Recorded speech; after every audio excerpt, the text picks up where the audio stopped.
There's a very interesting medrash connected to this week's parsha. We read in this week's parsha, "Vayibaser Yaakov lebado." Yaakov remained alone. Medrash explains that Yaakov was bringing his family and items over, and his family had already gone over, and Yaakov went back to get some small jugs at the end. But the bottom line is, in the point of transitioning from one place to another, Yaakov remained alone. And soon after, he had his famous encounter with the angel.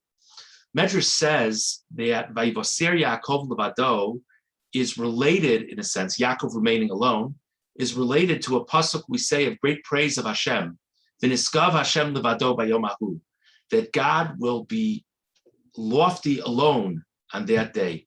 Both Yaakov and Hashem are alone. And clearly the Medrash's point is this image of Yaakov being alone is in some sense emulating God. It's very difficult to understand what that means. Of course, God is alone. God is omnipotent. God is omniscient. Of course, he's alone. How does that relate to a person, a giant of a person, just as Yaakov, but how does it relate nonetheless? Rabbi Chaim Friedlander cites a very interesting commentary from the Maharal on Pirkei Avos. We know the famous Mishnah in Pirkei Avos that explains various adjectives that are associated with a person, what they really mean. Ezu chacham halo mikol adam. Who's a wise person? Someone who learns from everyone. Ezu gibor hakovish yitzro. Who's a strong person? A person who's able to overcome their evil inclination. Ezu ashir asomeach b'chelko. Who's a wealthy person? A person happy with their share, with their portion. Ezu mechuvad amchaber sabrios. Who's an honored person? Someone who gives honor to others. Maharal says there's a common theme among all of these descriptions, which is as follows.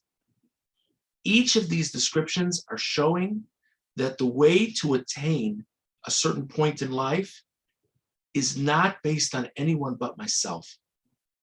You know, a person could have a brilliant teacher, and that could render the person a chacham, a wise person.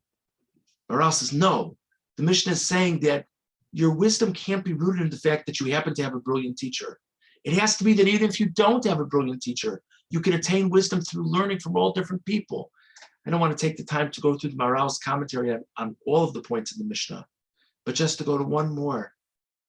Who's an honored person? Who's an honored person? A person that people honor. That's obvious. The Mishnah says no, because if I'm only honored because people honor me, then I'm depending on other people. The definition of being an honored person, an adam mechubad, a person worthy of honor, is if I make sure to honor other people. I can't wait for anyone. I have to create the situation that I need to create. I have to create my own greatness. Chaim Friedlander says that's the intent of the Medrash when it compares Yaakov to Hashem in the sense of being alone. Yaakov was such a pious person, such a great person. He was able to attain his heights, not depending on what other people would do for him, not depending on how other people would give him opportunities. He created his own opportunities for greatness. That's a very significant thing to think about. We all struggle with that. I didn't accomplish this. It's not my fault. It's this one's fault. If I was raised differently, if I was given other opportunities in life, we have to create our own opportunities. And as we grow and flourish among so many other people, if we create our own opportunities, we're emulating that aspect of being levado on our own. Have a wonderful Shabbos.